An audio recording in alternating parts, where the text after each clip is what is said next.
Olá, meus amigos e minhas amigas que estudam aí o Direito Constitucional, sejam bem-vindos ao meu canal de YouTube. Eu sou o professor Rafael Barreto e estou aqui hoje para uma aula muito especial, vamos jogar na tela, na qual eu vou partilhar com vocês uma retrospectiva dos informativos do Supremo Tribunal Federal de 2018. Estou de volta com vocês. Nessa aula nós vamos estar aí trazendo uma atualização da jurisprudência do Supremo, destacando aqueles casos que eu reputo como mais importantes que o Supremo decidiu ao longo do ano de 2018. E me permitam aqui registrar que mais importantes não somente do ponto de vista da repercussão do julgamento, mas também alguns que aparentemente não tiveram uma repercussão tão grande, mas para quem está se preparando para concurso público, tem uma importância muito grande, porque são às vezes aspectos técnicos que podem passar desapercebidos, mas que certamente estarão sendo explorados em provas. Bom, eu quero iniciar essa retrospectiva trazendo para vocês, vamos jogar na tela, esse julgado aqui. Presunção de inocência e execução da pena antes do trânsito em julgado. É o habeas corpus 152752, informativo 896. Estou de volta com vocês. Do ponto de vista do aspecto temático, não me parece que seja o julgamento mais importante do ano, mas do ponto de vista da repercussão, me parece que esse foi o caso que teve uma repercussão maior ao longo do ano de 2018. É o habeas corpus aí que foi impetrado em favor do ex-presidente Lula, e esse é um tema que foi objeto de amplas discussões durante todo o ano de 2018, inclusive quando do encerramento do ano judiciário. Devemos recordar que tivemos aquele episódio envolvendo a medida cautelar deferida monocraticamente pelo ministro Marco Aurélio na ADC, depois suspensa por uma decisão do ministro Toffoli. Então, a questão de fundo foi amplamente aí, divulgada, explorada no ano de 2018. O que é que eu quero trazer aqui para vocês sobre esse episódio? Bom, o Supremo Tribunal Federal, ele denegou o habeas corpus que foi impetrado em favor do presidente Lula, no qual se pleiteava a vedação de execução provisória da pena antes do trânsito em julgado. E aí, nesse julgamento, o Supremo manteve o entendimento que ele já vinha adotando, no sentido de que é possível, sim, a execução provisória da pena antes de ocorrer o trânsito em julgado da condenação criminal. É um tema que vai ser rediscutido pelo tribunal em 2019, porque as ações declaratórias de constitucionalidade que visam debater o tema estão pautadas aí para julgamento em abril. Do ponto de vista de uma preparação para concurso público, o que é que a gente tem que absorver aqui desse julgamento? Dois aspectos. Primeiro, a questão de fundo, que o Supremo Tribunal Federal, ele manteve o entendimento de que é possível a execução da pena antes do trânsito em julgado da condenação, que isso não viola o princípio constitucional da presunção de inocência. E segundo, um outro aspecto muito interessante, que é o seguinte: o Supremo aí admitiu um habeas corpus substitutivo de recurso ordinário. Essa é uma questão que vinha sendo amplamente enfrentada pelo tribunal nas suas turmas, havia uma certa divergência. Durante um longo período, o Supremo Tribunal Federal conheceu normalmente de habeas corpus impetrado como medida substitutiva de um eventual recurso ordinário. Só que aí chegou um momento em que a jurisprudência começou a oscilar, as turmas começaram a divergir, algumas decisões entendendo que não caberia mais o habeas corpus substitutivo do recurso, e o fato é que, nesse caso, nós tivemos um habeas corpus substitutivo de recurso ordinário, e o Supremo Tribunal Federal conheceu do habeas corpus, entrou no mérito e decidiu mantendo a execução da pena, ok? Bom, como eu comecei trazendo um julgado que adentra na seara penal, eu vou seguir aqui pela seara penal. Eu vou trazer para vocês alguns outros julgados importantíssimos ao longo do ano de 2018 que adentram em aspectos do processo penal e do direito penal. Vamos na tela. O próximo julgado que eu quero trazer para vocês: condução coercitiva de investigado para interrogatório. ADPFs 395 e 444 Informativo 906 do Supremo Tribunal Federal. Estou de volta com vocês e no julgamento dessas ADPFs, o Supremo Tribunal Federal, ele decidiu pela não recepção de dispositivo previsto no Código de Processo Penal que estabelece a condução coercitiva de investigado para o interrogatório. É importante destacar que o objeto de discussão não era a condução coercitiva como um todo, em toda e qualquer situação, não. O objeto de discussão na DPF era a condução coercitiva do réu, do investigado para interrogatório. E aí o Supremo Tribunal Federal entendeu que não encontra amparo no sistema constitucional a condução coercitiva do réu para ser interrogado. Por quê? Porque a Constituição, gente, ela estabelece o chamado direito à não autoincriminação. O réu, ele tem o direito de não produzir provas contra si mesmo. E aí, nessa perspectiva, o tribunal disse, olha, qual é o sentido de se determinar a condução coercitiva de alguém que vai chegar lá para ser interrogado e vai ter, inclusive, o direito de permanecer em silêncio, de não responder a nenhum tipo de pergunta, porque ele não tem nenhuma obrigação de colaborar produzindo provas contra si mesmo. Agora, eu volto a dizer, não foi objeto de debate, condução de testemunhas, de outras pessoas relacionadas com a instrução processual, ou até mesmo para outros atos, como um eventual reconhecimento de pessoas, não. A discussão era a condução coercitiva do investigado para o seu interrogatório, perfeito? E o que é que o tribunal decidiu e que eu particularmente entendo que vai ser extremamente explorado em provas? O réu, ele tem o direito de não ser conduzido coercitivamente para um interrogatório que vai lhe ser feito. Porque se ele tem o direito de não produzir provas contra si, se ele tem o direito de permanecer em silêncio, não tem sentido determinar a condução coercitiva dele. Perfeito? Bacana? Então fiquem muito atentos aí com esse julgamento. Vamos na tela, o próximo julgamento que eu vou trazer para vocês. Ainda nessa esfera penal, delação premiada, delegado de polícia, ADIM 5508, informativo 907 do Supremo Tribunal Federal. Estou de volta com vocês e, meu irmão, minha irmã, preste atenção. Nesse julgamento, o Supremo Tribunal Federal, ele confirmou a constitucionalidade de dispositivos legais que conferem legitimidade aos delegados de polícia para firmar acordos de colaboração premiada, de delação premiada.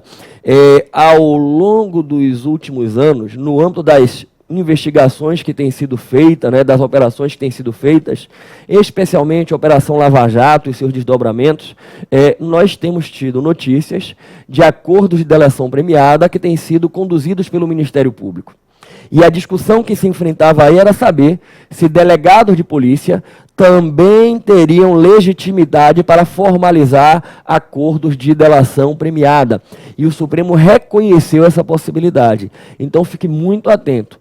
A possibilidade de formalizar acordos de delação premiada não é exclusiva do Ministério Público. Não é uma prerrogativa exclusiva do Ministério Público, não. Os delegados de polícia podem, naturalmente, no âmbito do inquérito policial, naquela fase, por assim dizer, preliminar da investigação, formalizar esses acordos de delação premiada, ok? Bom, eu trago para vocês agora um outro julgado, e esse é um julgado que eu particularmente reputo como um dos mais importantes na preparação para concursos públicos ao longo de 2018. Joga na tela, por favor, que é esse aqui, habeas corpus coletivo. Gestantes e mães presas preventivamente, é o habeas corpus 143, 641, informativo 891. Estou de volta com você, meu irmão, minha irmã, e prestem atenção. É uma decisão de uma turma, não foi o plenário. Foi a segunda turma do Supremo Tribunal Federal. E por que eu reputo como um dos mais importantes julgamentos do Supremo Tribunal Federal para fins de preparação para os concursos públicos? Porque enfrentou uma questão que já vinha sendo amplamente debatida pela doutrina, que é o habeas corpus coletivo. Sabemos que a Constituição brasileira, ela prevê o habeas corpus, não tem lá a previsão de habeas corpus coletivo, tem apenas a previsão do habeas corpus.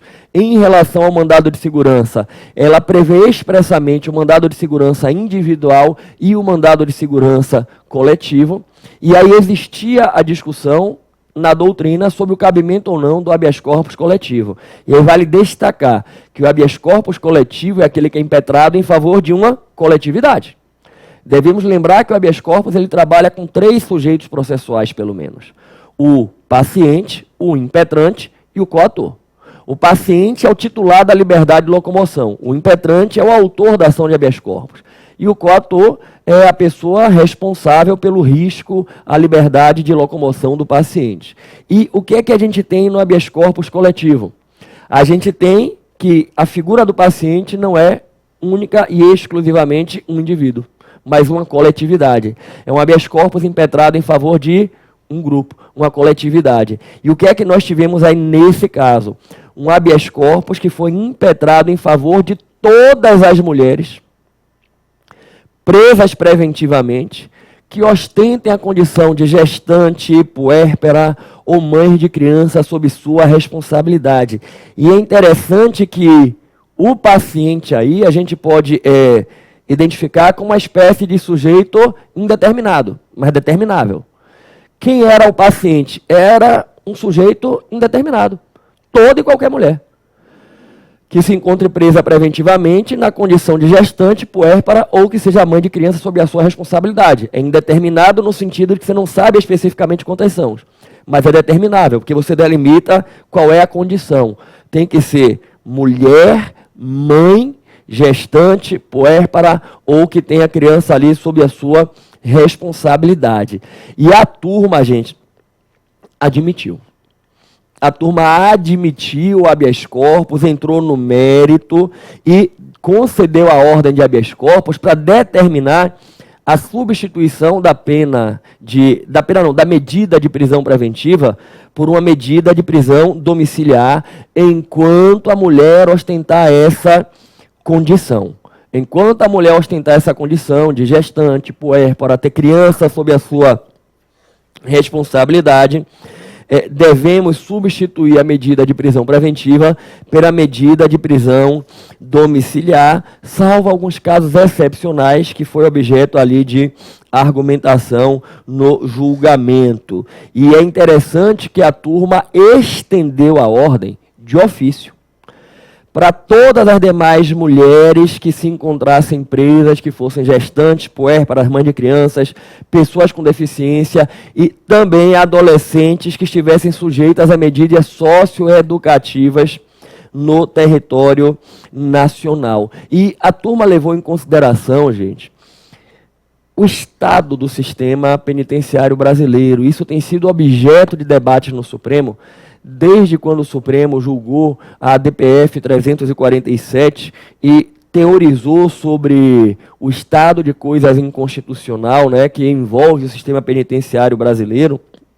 E aí isso voltou à discussão aqui nesse habeas corpus. E o Supremo destacou que era inconcebível, diante da proteção constitucional que se traz à família, à condição da gestação, manter essas mulheres dentro do sistema penitenciário, ok? Bom, eu vou trazer para vocês agora um outro julgado em matéria penal, que quando a gente olha, é um julgado que não tem assim uma repercussão muito grande, mas do ponto de vista de uma preparação para concurso, eu acho que é um julgado que tem uma importância, porque é uma questão bem técnica. Joga na tela, por favor. Processo penal, embargos infringentes contra decisão de turma do Supremo Tribunal Federal. Ação Penal 863, habeas corpus 152707, decisão que está no informativo 898 do Supremo Tribunal Federal. Estou de volta com você, meu irmão, minha irmã, Preste atenção. Nesse julgado, o Supremo Tribunal Federal entendeu serem cabíveis embargos infringentes contra decisão proferida por uma de suas turmas no exercício de competência penal originária, né, no julgamento de ação penal de competência originária das turmas. E ele não apenas entendeu cabível, como ele delimitou quais os requisitos para o cabimento dos embargos infringentes. Por que que isso é algo muito importante do ponto de vista técnico de preparação para um concurso? Porque, gente, o recurso de embargos infringentes previsto no regimento interno do Supremo está previsto para decisões proferidas pelo plenário do Supremo. E por que tem a previsão nesse sentido? Porque o Supremo entendia que a sua competência penal originária era exercida pelo plenário. Ação penal originária no Supremo Tribunal Federal, durante longo período, competência do plenário e não das turmas. Só que, em um dado momento, o plenário mudou o entendimento e passou a admitir a ação penal na competência originária das turmas, o que, de certa forma, amplia a capacidade de trabalho do tribunal. E aí, olha o que acontece. As turmas passam a julgar originariamente a ação penal, só que, no regimento, o embargo de infringentes é para decisões do plenário no exercício da competência. E aí surgiu a necessidade de construir uma solução.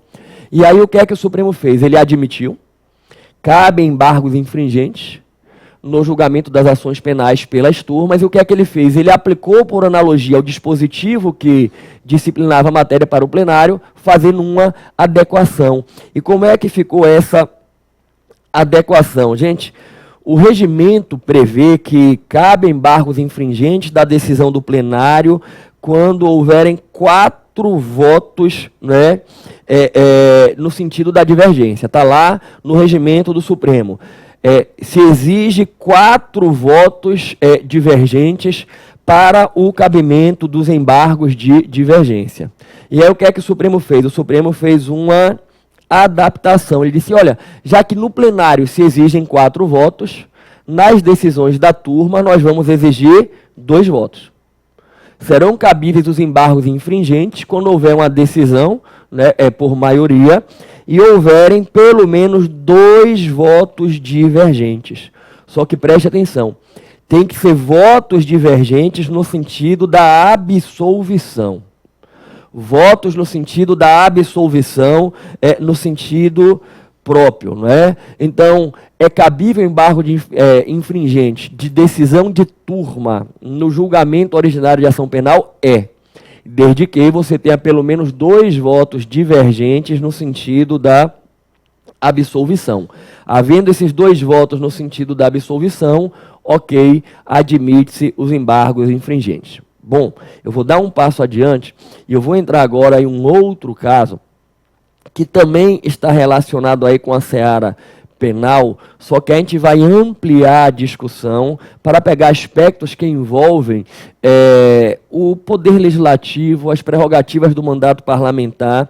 E esse caso que eu vou trazer para vocês é o caso que, do ponto de vista das questões constitucionais, da técnica constitucional, dos institutos constitucionais, eu reputo como talvez o mais importante julgamento do ano de 2018, porque é um julgamento que trouxe uma mutação constitucional. Vamos jogar na tela, preste atenção. Prerrogativa de foro de deputados e senadores. Mutação constitucional. Ação penal 937, informativo 900 do Supremo Tribunal Federal. Estou de volta com vocês e, com toda certeza, é um julgamento que vai ser amplamente explorado em provas ao longo do ano de 2019. Nesse julgamento, o Supremo mudou a sua interpretação acerca dos contornos da prerrogativa de foro de deputados e senadores, passando a entender que a prerrogativa de foro ela somente existe para crimes que sejam imputados aos deputados e senadores que tenham sido eventualmente, né, praticados durante o exercício do cargo e que estejam relacionados com as funções do cargo. Para que a gente possa adentrar realmente no julgado, o que é que eu vou trazer para vocês? O texto da Constituição. A Constituição, lá no artigo 53, parágrafo 1º, vamos na Constituição, por favor. Ó, artigo 53, parágrafo 1º, consagra a prerrogativa de foro de deputados federais e senadores. Tem aqui: os deputados e senadores, desde a expedição do diploma, serão submetidos a julgamento perante o Supremo Tribunal Federal. Estou de volta com vocês. Está aí a previsão no texto constitucional da chamada prerrogativa de foro de deputados federais e senadores. A prerrogativa de foro, gente, é uma prerrogativa institucional que está atrelada à competência para o julgamento de ações penais. Aquela autoridade pública que exerce um cargo que traz uma prerrogativa de foro, ela tem a prerrogativa de ser julgada criminalmente perante um tribunal. E no caso de deputados e senadores, no Supremo Tribunal Federal. Só que a grande questão é: toda e qualquer ação penal contra o deputado e senador vai ser julgada pelo Supremo Tribunal Federal, ou apenas se a ação penal que lhe é ajuizada contra envolver fatos relacionados com o mandato de deputado e senador? E o que acontece? Até o julgamento dessa ação penal, o Supremo Tribunal Federal entendia que toda e qualquer ação penal, qualquer que fosse o fato objeto de apuração, estaria na competência do Supremo Tribunal Federal. Qual é a nova interpretação? Apenas existe a competência do Supremo se o fato imputado é um fato que ocorreu durante o período do mandato e que guarda relação com as funções do mandato. Para você visualizar na prática o impacto da mudança de jurisprudência. Imagine um deputado federal que tenha sido prefeito. Antes de ser deputado federal, ele foi prefeito. E ele responde uma ação penal acusado de, quando prefeito, ter praticado crimes, fraude de licitação, um esquema de corrupção. Presta atenção, qual é a acusação? O ex-prefeito praticou crimes. Pela interpretação anterior que o Supremo tinha, esta ação penal estaria na competência do Supremo, independentemente do fato não guardar nenhuma relação com o mandato parlamentar. Repare, na verdade eu não estava apurando se um deputado praticou um crime, mas se um prefeito praticou um crime. O Supremo entendia que, independente da relação ou não com as funções do mandato, a competência era dele, porque a ação penal contra deputado e senador está na competência do Supremo.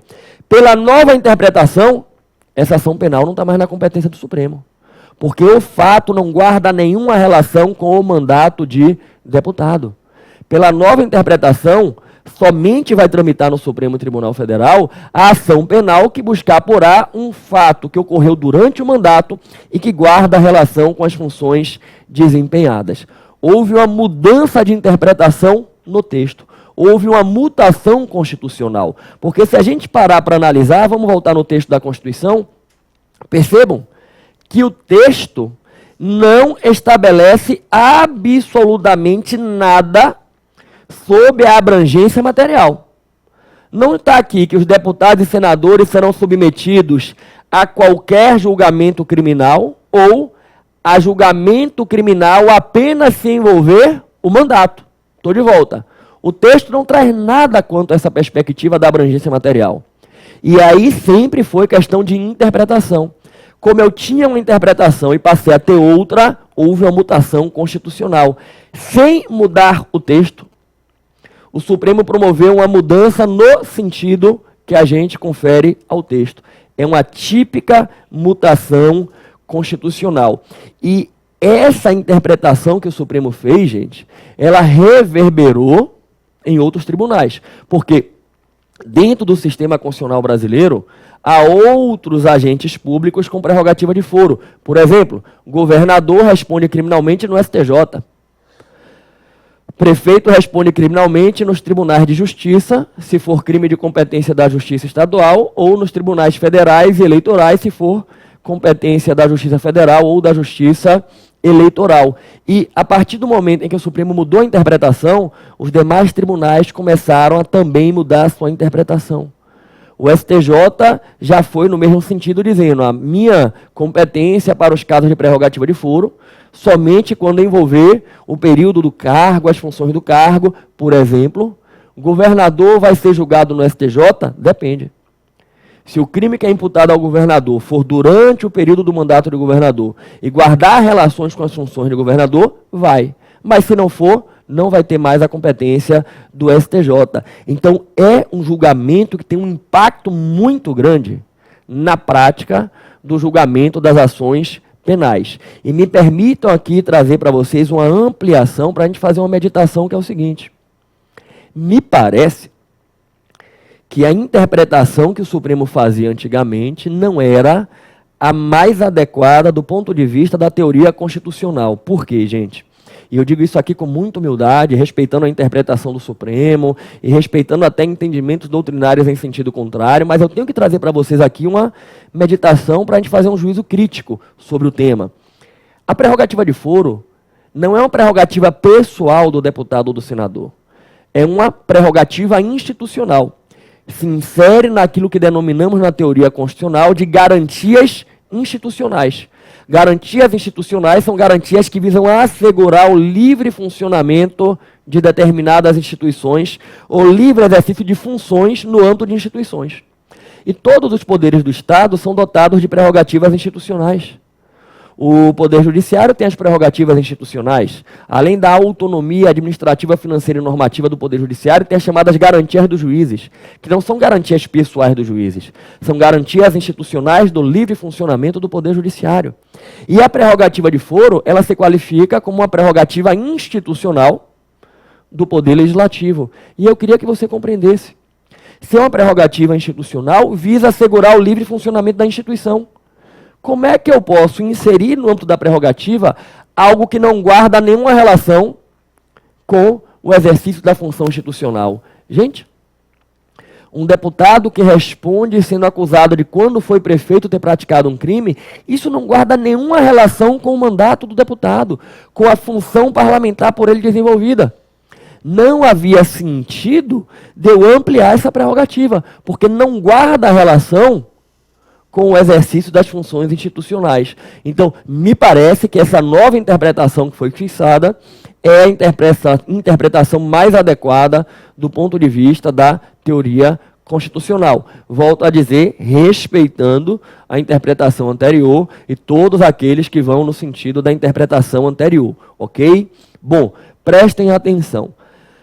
No julgamento desse caso, o Supremo enfrentou também um outro aspecto sobre a prerrogativa de foro, e é um aspecto muito importante, que era objeto de algumas discussões no âmbito da doutrina constitucional, considerando alguns episódios que aconteceram no Supremo Tribunal Federal nos últimos anos, que é o seguinte aspecto: até que momento subsiste a competência do tribunal? Quando é que termina a competência do tribunal? E, a priori, qual é a resposta assim mais natural, cartesiana? No momento em que se encerra o exercício do mandato parlamentar, deixa de existir a competência do Supremo Tribunal Federal. Porque se é uma prerrogativa institucional, se não está mais a serviço da instituição, não subsiste mais a prerrogativa. E, perfeito, esse é um entendimento linear. No momento em que ele perde o mandato parlamentar, desaparece a prerrogativa de foro. Só que esse tema foi objeto de pelo menos 2 episódios emblemáticos no Supremo Tribunal Federal.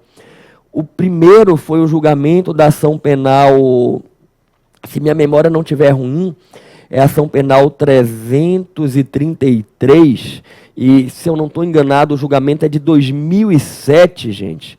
É uma ação penal na qual se apurava se o então deputado federal Ronaldo Cunha Lima, ele tinha praticado crime de homicídio na modalidade tentada.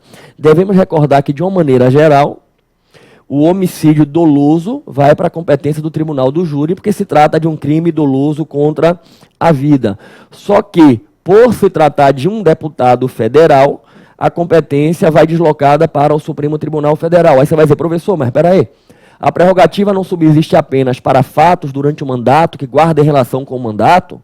O deputado tentar matar alguém tem a ver com o mandato? Não, não tem. Mas uma época em que a interpretação do Supremo era outra. Como eu comentei com vocês, o Supremo entendia que toda e qualquer ação penal contra deputado federal e senador estava na sua competência. E aí o que aconteceu nesse episódio da ação penal 333, né, julgamento lá de 2007. Gente, próximo ao julgamento, se eu não estou enganado, 2 semanas antes da conclusão do julgamento pelo Supremo, o deputado Ronaldo Cunha Lima renunciou ao mandato e levantou uma questão de ordem pedindo que o Supremo declinasse da sua competência. E aí o Supremo teve que debater. Houveram divergências no tribunal, mas por maioria se firmou o entendimento que ante a renúncia ao mandato, tinha desaparecido a competência do Supremo Tribunal Federal. E aí eu vou trazer para vocês a ementa do julgamento, eu peguei aqui, vamos jogar na tela, ó, realmente é de 2007 o episódio, está aqui a ação penal 333, ó, ação penal, questão de ordem, crime doloso contra a vida, imputada parlamentar, competência do Supremo versus competência do Tribunal do Júri, né? Prevalência, renúncia ao mandato, abuso de direito, não reconhecimento, extinção da competência do STF para julgamento, remessa dos autos ao juízo de primeiro grau. E aí, houve esse debate, e o Supremo aqui na conclusão, ó, a renúncia do réu produz efeitos no plano processual, que implica a declinação da competência do Supremo Tribunal Federal para o juízo criminal de primeiro grau, ausente abuso de direito que os votos vencidos vislumbraram no ato, autos encaminhados ao juízo atualmente competente. Estou de volta com vocês. Alguns ministros trouxeram a tese de que aquela renúncia tinha configurado abuso de direito, ele renunciou para evitar o julgamento pelo Supremo Tribunal Federal, mas não foi o que prevaleceu, né? A maioria do tribunal entendeu que com a renúncia declinaria a competência do Supremo. Pois bem, alguns anos depois, em 2010, nós tivemos um caso similar. Um outro deputado federal, o deputado Nathan Donadon, ele renunciou o mandato também para evitar a conclusão do julgamento pelo Supremo Tribunal Federal. Só que ele renunciou na véspera da sessão do julgamento. E dessa vez o Supremo não considerou a renúncia.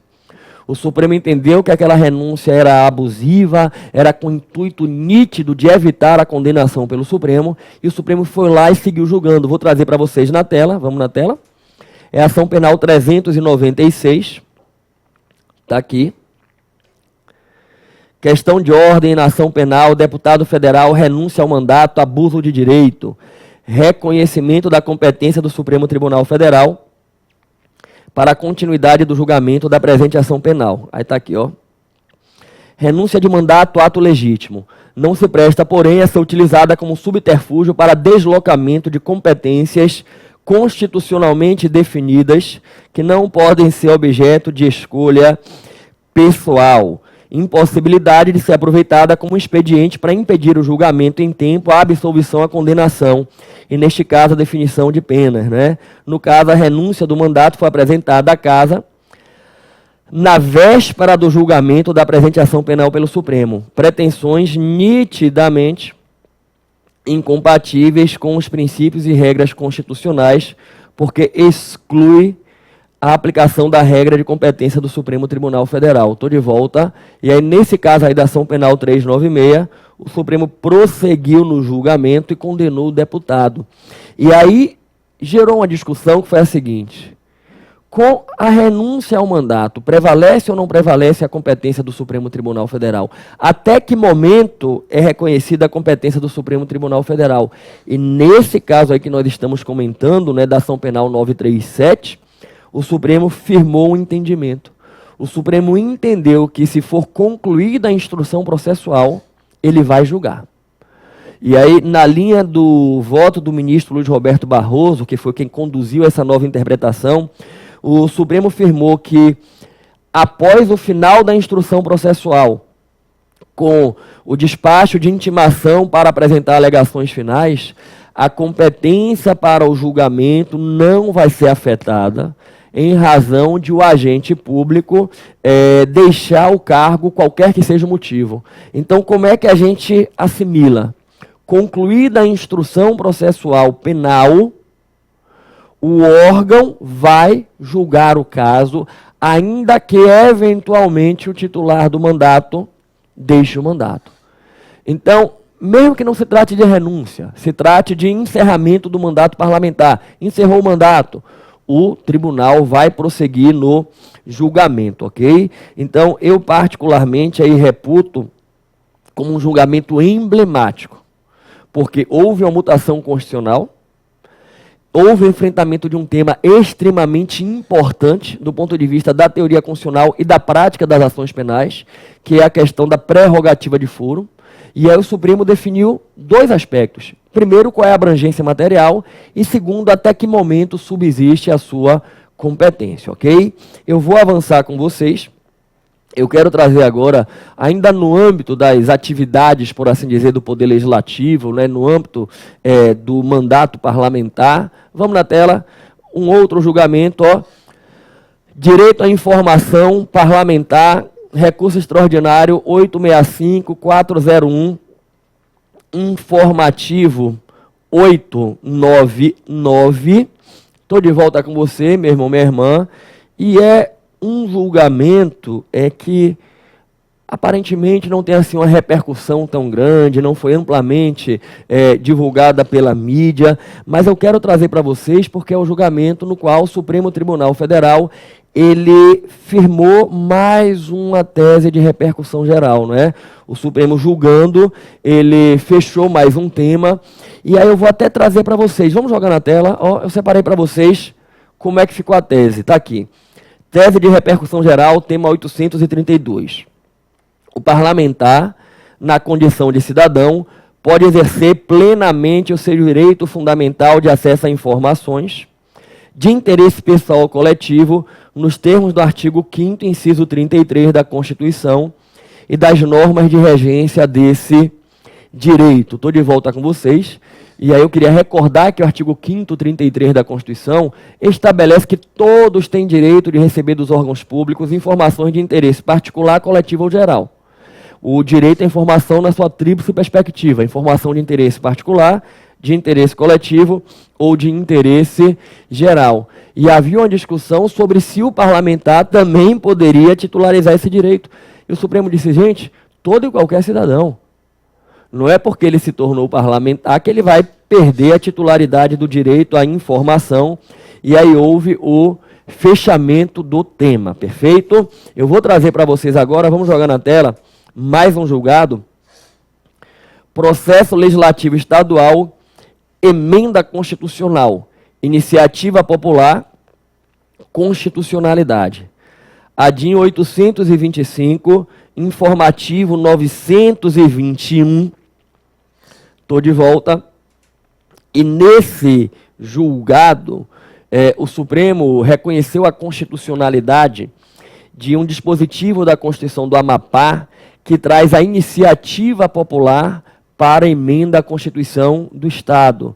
É também um caso que não é objeto de uma ampla divulgação, não é de uma ampla repercussão no cenário nacional, mas que do ponto de vista de preparação para concurso público, me chama muito a atenção e por isso eu quis trazer aqui para vocês. Por quê? Devemos recordar que em termos de processo legislativo federal, a Constituição não trouxe iniciativa popular para a emenda à Constituição Federal. Na Constituição, iniciativa popular é para projeto de lei. Projeto de lei de iniciativa popular apresentado na Câmara dos Deputados, subscrito por 1% do eleitorado em pelo menos 5 estados, cada qual com 0,3%. Não há previsão de iniciativa popular para a emenda à Constituição Federal. Só que quando a gente vai para as constituições estaduais, por vezes encontramos dispositivos como esse aí da Constituição do Amapá. A Constituição do Estado pode ser emendada mediante iniciativa ADI, e tem lá a previsão da iniciativa popular. E essa é uma temática que a doutrina traz, que a doutrina debate e que provas de concurso gostam de perguntar. E não apenas prova objetiva não, gente, mas em prova discursiva, em prova oral, se poderia a Constituição do Estado ampliar essa legitimidade, ou se haveria uma simetria obrigatória com o modelo da Constituição Federal. E de uma maneira geral, a doutrina ela vai no sentido de que cabe. Todo e qualquer mecanismo de ampliação da participação popular é um mecanismo que está em sintonia com a Constituição. A Constituição, ela consagra uma democracia participativa. Nós temos lá no artigo 1º que o poder emana do povo, que deve exercê-lo diretamente ou nas formas previstas na Constituição. Então, você ampliar a iniciativa popular, trazendo a previsão para a emenda à Constituição no âmbito do Estado, não tem nenhum vício constitucional. Inclusive, talvez fosse interessante algum dia alterar a Constituição Federal para trazer também a iniciativa popular para a emenda à Constituição Federal. Ainda não existe. A gente continua marcando em provas que emenda à Constituição Federal não tem iniciativa popular, mas registre. Na Constituição do Estado é possível conceder iniciativa popular para proposta de emenda constitucional. Perfeito, bacana. Eu vou ampliar a nossa discussão agora, entrando em um aspecto que se relaciona com o direito civil. É um julgamento extremamente importante do ano de 2018. Joga na tela, envolve a questão dos transgêneros, do uso do nome social, do direito à alteração de nome, está aqui. Transgêneros. Direito à alteração de prenome e gênero diretamente no registro civil, independentemente da cirurgia de transgenitalização ou da realização de tratamentos hormonais ou patologizantes. ADIM 4275, informativo 892, e posteriormente o recurso extraordinário 670-422, informativo 911.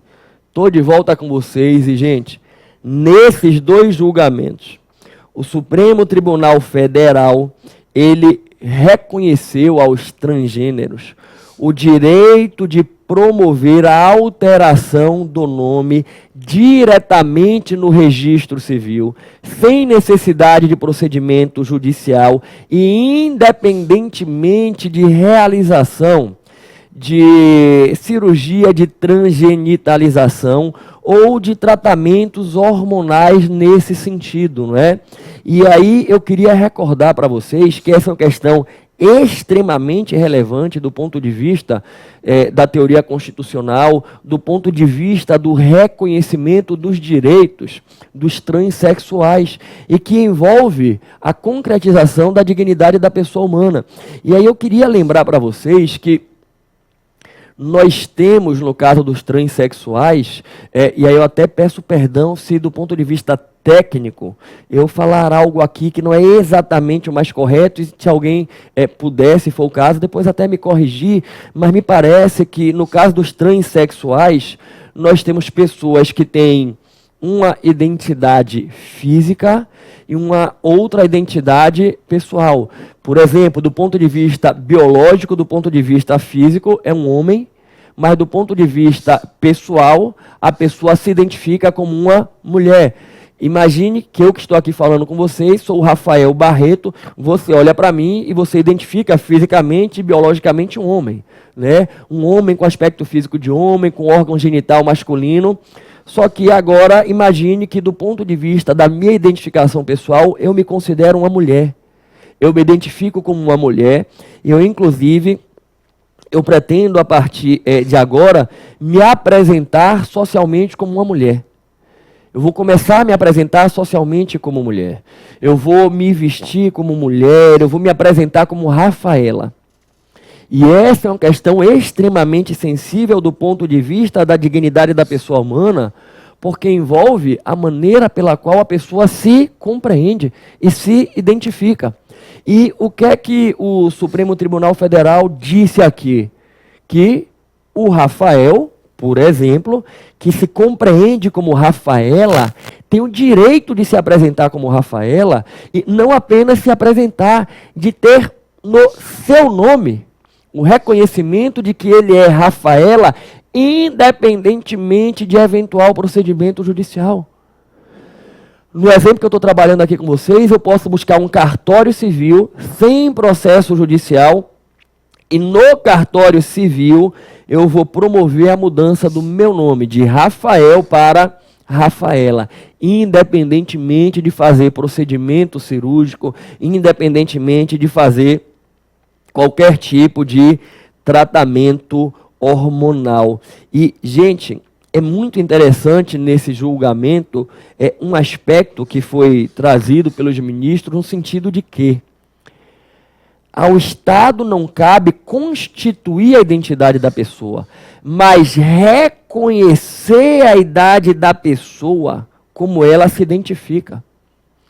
Se eu me identifico como mulher, como Rafaela, o dever do Estado é me reconhecer como eu sou e não me constituir. Não é o Estado quem tem que dizer se eu sou Rafael ou Rafaela.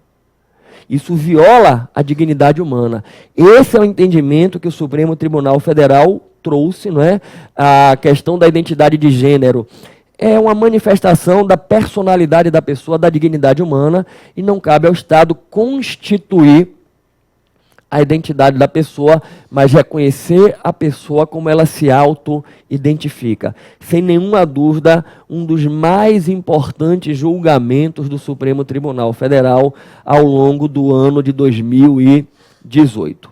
Gente, ainda há outros julgamentos que eu quero aqui trazer para vocês. Nós temos aqui casos emblemáticos envolvendo o direito constitucional eleitoral, o direito constitucional trabalhista, o direito constitucional administrativo stricto sensu. Tem muitos casos aqui que eu ainda vou comentar com vocês, só que aí eu queria combinar uma coisa. Eu vou fracionar essa nossa aula em alguns blocos.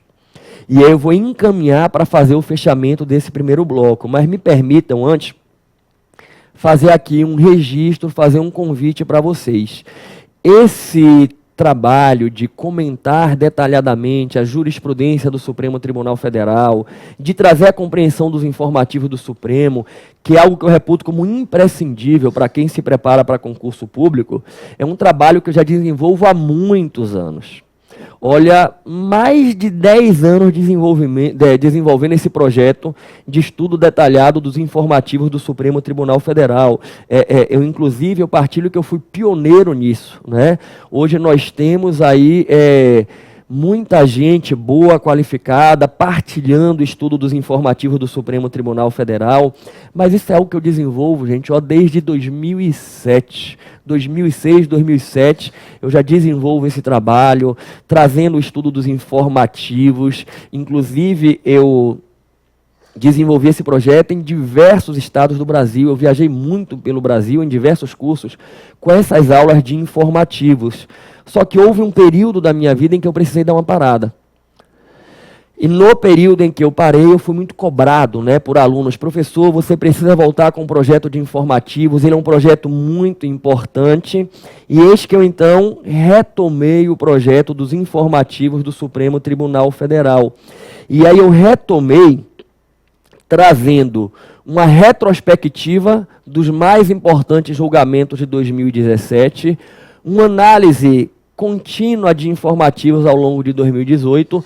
Estou trazendo aqui para vocês uma retrospectiva dos informativos de 2018 e no ano de 2019 eu vou estar semanalmente trazendo aulas comentando os informativos semanais.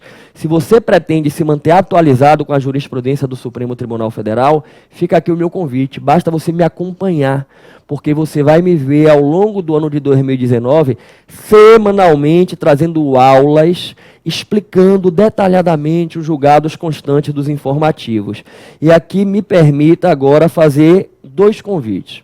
Primeiro, se você está aqui assistindo a aula no YouTube, que você possa se inscrever no meu canal do YouTube. Quando terminar esse vídeo aqui, eu te peço, faça a inscrição no canal do YouTube, né? E se você puder também, compartilhe esse vídeo para que outras pessoas tenham acesso. E qual é o segundo convite? Joga aqui na tela o meu site de novo, que apareceu algumas vezes, né, durante a nossa aula. Gente, rafaelbarreto.com.br, 2 letras R, 2 letras T. Preste atenção, eu estou disponibilizando essa aula no meu canal do YouTube, mas eu também estou colocando ela de maneira assim organizada no meu site pessoal. Se você for no meu site pessoal, você vai ver que lá no menu tem uma parte informativos do Supremo Tribunal Federal. E lá nessa parte informativos do Supremo Tribunal Federal, você vai encontrar a retrospectiva dos informativos de 2017 e essa retrospectiva dos informativos de 2018 completa. Esse primeiro bloco de aula, demais blocos de aula, a retrospectiva completa. E você pode assistir quantas vezes você quiser. E aí eu vou combinar com vocês também uma coisa. Vocês perceberam que ao longo da aula eu fui colocando na tela, slides com o número do julgado e algumas informações do julgado. Eu vou disponibilizar esse material também lá no meu site. Então fica o convite para você ir lá no meu site. Vamos de novo com ele aqui embaixo, ó. O rafaelbarreto.com.br, para você ir lá no meu site, acessar informativos do STF. Se você não assistiu a retrospectiva de 2017, você assistir a retrospectiva de 2017, você assistir integralmente essa retrospectiva de 2018, ter acesso também ao material que eu estou utilizando aqui na aula com vocês, ok? Então, gente, é hora de fechar esse primeiro bloco de aula. Eu agradeço a companhia de vocês aqui e queria fazer um pedido a mais, que vocês não se afastem da tela, que eu prometo que eu não demoro. Já estou voltando para a gente seguir estudando os informativos do Supremo Tribunal Federal ao longo de 2018.